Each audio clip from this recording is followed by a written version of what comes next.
Online class में आपका हार्दिक स्वागत एवं अभिनंदन। हम पढ़े थे संधि, और संधि में कल हमने पढ़ी थी जस्तुत्व संधि और जसत्व संधि के 2 नियम हमने किए थे। आज उसी को आगे बढ़ाते हैं और नियम नंबर 3 पढ़ते हैं। संधि है जसत्व और नियम नंबर 3 अंतिम नियम है इस संधि का।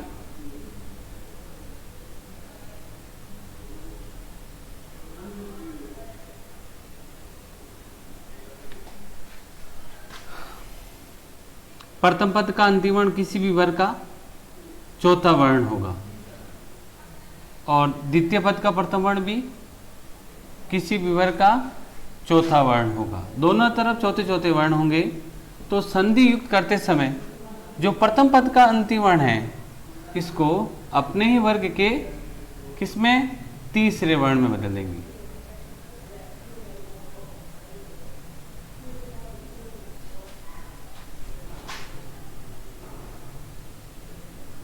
प्रथम पद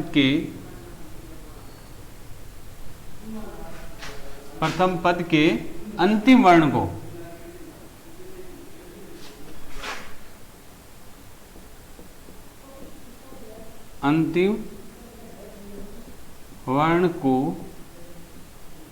अपने ही वर्ग के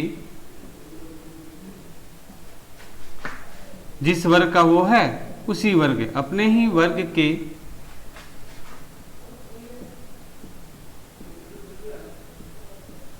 तीसरे वर्ण में बदल देंगे।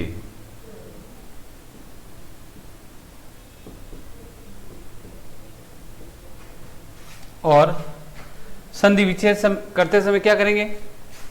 तीसरे को वापस चौथे वर्ण में बदल देंगे। तो 5 वर्ग होते हैं, पांचों वर्गों का चौथा चौथा वर्ण होगा। ये चौथा है प वर्ग का। अब च वर्ग का ये चौथा वर्ण है, ट वर्ग का ये चौथा है, त वर्ग का ये चौथा है और ये प वर्ग का चौथा है। और संधि युक्त करेंगे तो इस चौथे वर्ण को इस तीसरे वर्ण में अपने ही, इसको इसमें अपने ही वर्ग के, इसको अपने वर्ग के तीसरे वर्ण में, इसको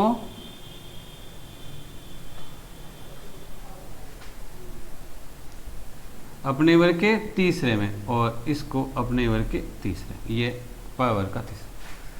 तो संधि युक्त करते समय ऊपर वाले वर्णों को नीचे वाले वर्णों में बदलना है और संधि विच्छेद करते समय नीचे वाले वर्णों को ऊपर वाले वर्णों में।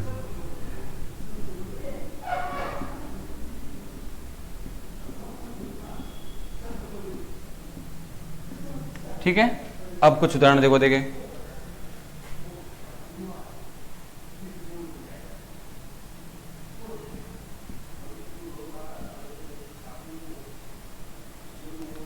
लब धन दह। प्रथम पद का अंतिम वर्ण किसी भी वर्ग का चौथा वर्ण होगा और द्वितीय पद का प्रथम वर्ण भी किसी वर्ग का चौथा वर्ण है। यह है चौथा वर्ण प वर्ग का और यह है चौथा वर्ण त वर्ग का है। दोनों तरफ चौथे चौथे वर्ण, इसलिए संधि युक्त करते समय कुछ नहीं करना, केवल प्रथम पद के अंतिम वर्ण को अपने ही वर्ग के तीसरे वर्ण में बदलना। ये किस वर्ग का है? ये प वर्ग का। तो प वर्ग का तीसरा वर्ण क्या होता है? प फ ब। तो इसलिए इस भ को बदल दिया ब में। आधा है तो आधे का आधा ही रहेगा, तो बन गया। और कोई परिवर्तन नहीं करना, इसको अपने ही वर्ग के तीसरे वर्ण में बदल दिया। फिर वैसे बाकी वर्णों को वैसे के वैसे लिख देंगे, तो ये बन गया लब्ध। इसी प्रकार एक उदाहरण और देखो देखें।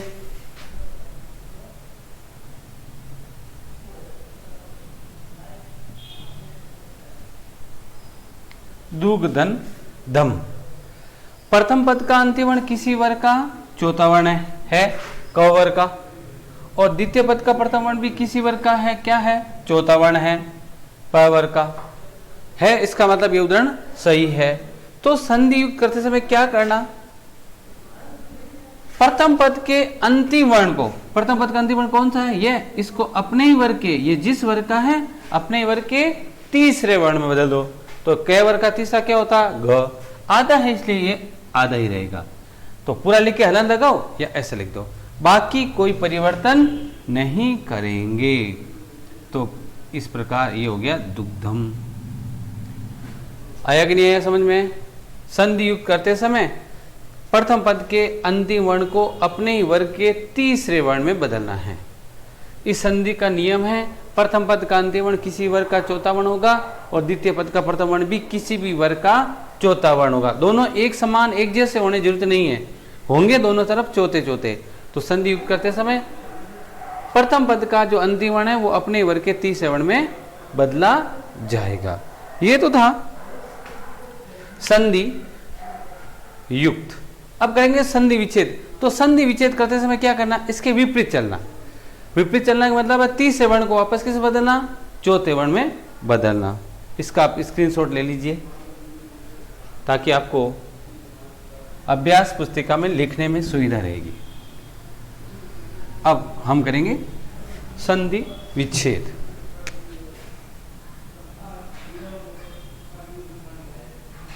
लब्ध्वा। इस उदाहरण में या इस जसत्व संधि के तीसरे नियम के उदाहरण में कोई भी उदाहरण आपको मिलेगा तो एक पद तीसरा होगा और एक पद चौथा होगा, पास पास में होंगे। आपको क्या करना, संधि विच्छेद करना। तो संधि विच्छेद करते समय नीचे वाले वर्णों को ऊपर वाले, इस वर्ण को इसमें, इसको इसमें और इसको इसमें बदलना। तो तीसरा वर्ण किसमें बदला जाएगा, चौथा वर्ण। तीसरा कौन सा है, ये तीसरा है और ये चौथा है। तो इस तीसरे वर्ण को बदलना किसमें, अपने ही वर्ग के चौथे वर्ण में। ये बे किसी वर्ग का चौथा है, इसको बदलेंगे भ में। तो ये ब आधा है तो ये भ भी क्या हो जाएगा, आधा, और यहाँ धन का निशान लग जाएगा। फिर कोई परिवर्तन नहीं करेंगे, आगे का आगे पीछे का पीछे। अब देख लो उदाहरण सही है कि नहीं है। दोनों तरफ क्या होना चाहिए, दोनों तरफ चौथे चौथे वर्ण होने चाहिए। तो इधर भी चौथा है प्रथम पद का अंतिम वर्ण और इधर भी चौथा है, इसका मतलब आपका उत्तर सही है। एक उदाहरण और देखो, देखें।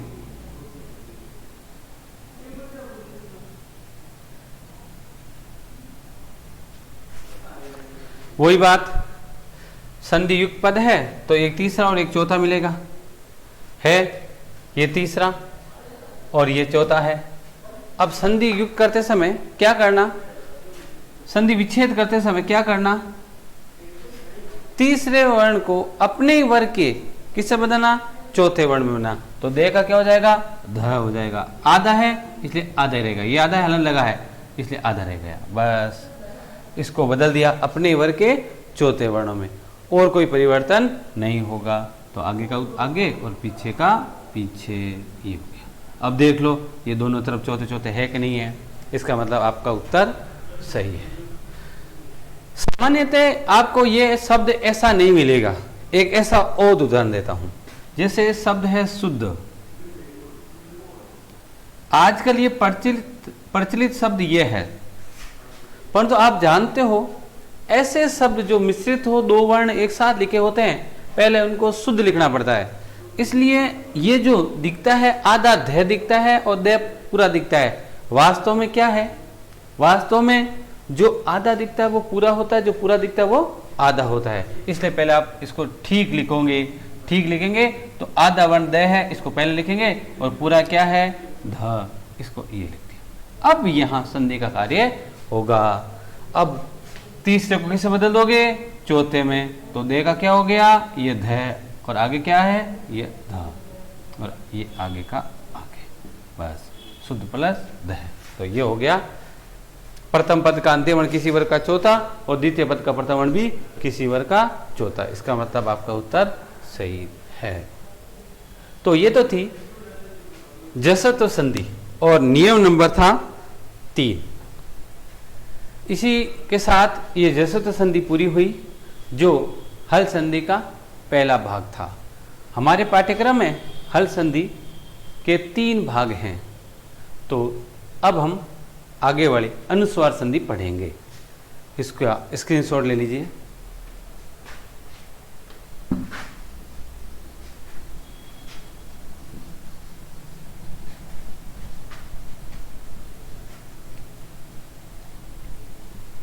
जस्तुस्व संधि के 3 नियम थे। कल हमने 2 नियम पढ़े थे, आज हम पढ़ रहे हैं तीसरा नियम। और इसी के साथ जस्तुस्व संधि पूरी हुई और आज हम पढ़ रहे हैं हल संधि का, यानी व्यंजन संधि की दूसरा भेद या दूसरा प्रकार, वो है अनुस्वार संधि, जो हमारे कोर्स में है। इसके भी 2 नियम हैं। नियम नंबर 1, दूसरी संधि है वो हल संधि की या व्यंजन संधि का दूसरा प्रकार। नियम पहला,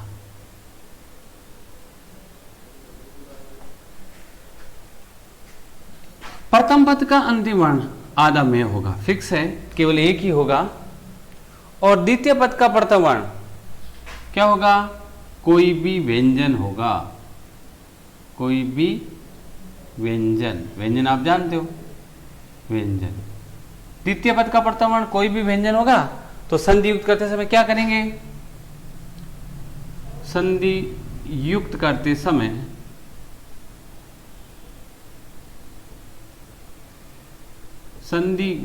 करते समय जो प्रथम पद का अंतिम वर्ण है, अर्थात जो आधा में है,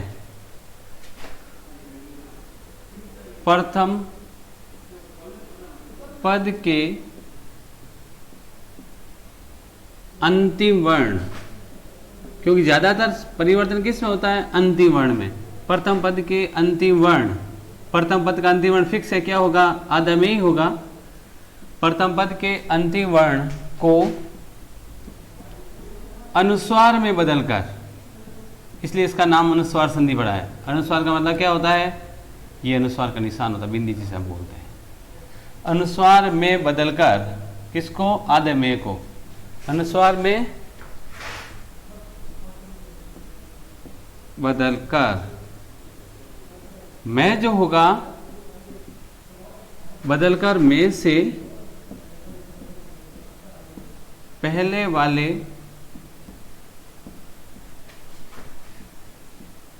वर्ण पर लगा देंगे, बस। तथा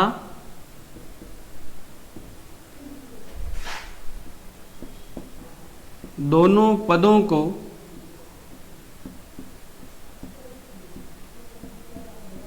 अलग अलग लिखेंगे। संधि युक्त है, फिर भी दोनों पद अलग अलग लिखे जाएंगे।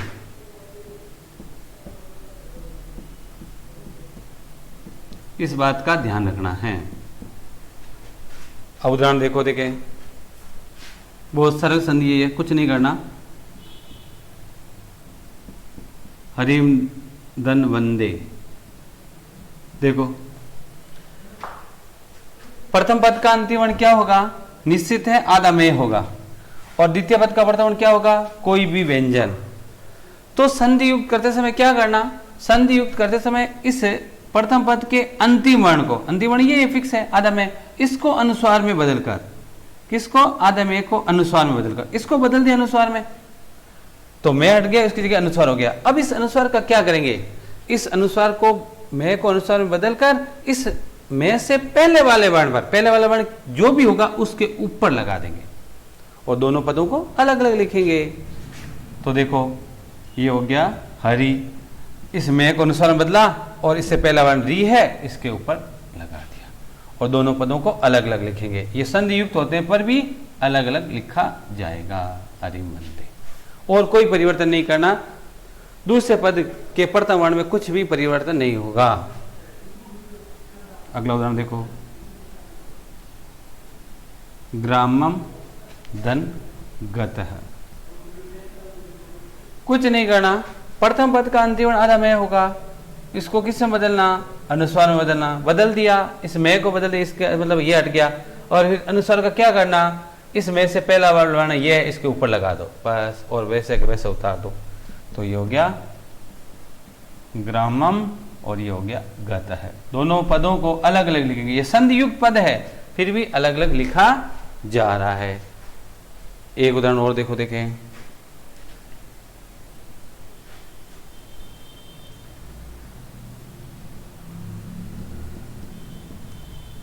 कृष्णम वदति। प्रथम पद का अंतिम वर्ण क्या है? आदम है। इसको किसने बदल दिया? अनुस्वार में, क्योंकि अनुस्वार संधि है इसलिए इसको मैं को अनुस्वार बदलेंगे, क्योंकि आगे कोई भी व्यंजन है। तो इस मैं को अनुस्वार में बदल दिया, इसका मतलब ये हट गया। अब इस अनुस्वार का क्या करेंगे? इससे पहले वाले वर्ण पर लगा देंगे। तो उत्तर क्या हो गया? कृष्ण, और ऊपर अनुस्वार लग गया, और वदति का वदति आ गया। बस, कोई परिवर्तन नहीं होगा। तो संधि युक्त करते समय आदम है, प्रथम पद का अंतिम वर्ण आदम है होगा, उसको अनुस्वार में बदलना, और अनुस्वार में बदलकर जो मैं है आदम है उसके पहले वाले वर्ण पर लगा देंगे, और दोनों पदों को अलग अलग लिखेंगे। अब हम पढ़ेंगे संधि विच्छेद। अभी हमने पढ़ा था युक्त करते समय मैं को अनुस्वार में बदला था। तो अब संधि विच्छेद करते समय इसके विपरीत काम करना, अनुस्वार को वापस किसे बदलना? आधा मैं में बदलना। बस इतना सा काम है, और कोई काम नहीं है। इसका आप स्क्रीनशॉट ले लीजिए।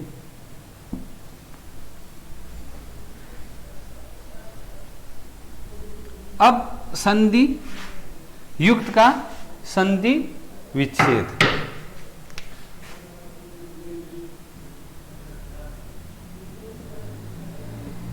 त्वम परसे। अब ये देखो, ये संधि युक्त पद है, क्योंकि आपको पता है इस संधि में संधि युक्त पद भी अलग अलग लिखा जाता है। पहले नियम है तो अलग अलग लिखा जा रहा है, इसका मतलब संधि युक्त है। संधि युक्त पद में धन का निशान नहीं लगता, और संधि विच्छेद में धन का निशान लगाना। कुछ नहीं करना, अनुस्वार को किसे बदलना? मैं में। ये अनुस्वार है, इसको यहाँ आधा मैं में बदल देंगे, और बीच में धन का निशान लगा देंगे। बस, इस अनुस्वार को किसने बदल दिया? आधा माम, और यहाँ लगा दिया धन का निशान। बस, बाकी वैसा का वैसा। अनुस्वार को बदला, इसका अनुस्वार हट गया, बाकी वर्ण वैसा का वैसा रह गया, और पट सी में कोई परिवर्तन नहीं होगा। द्वितीय पद के प्रथम वर्ण में या द्वितीय पद में कोई परिवर्तन नहीं तो जोड़ते समय हुआ था, और नहीं तोड़ते समय हो रहा है। एक उदाहरण और देखो। अहम गच्छामि।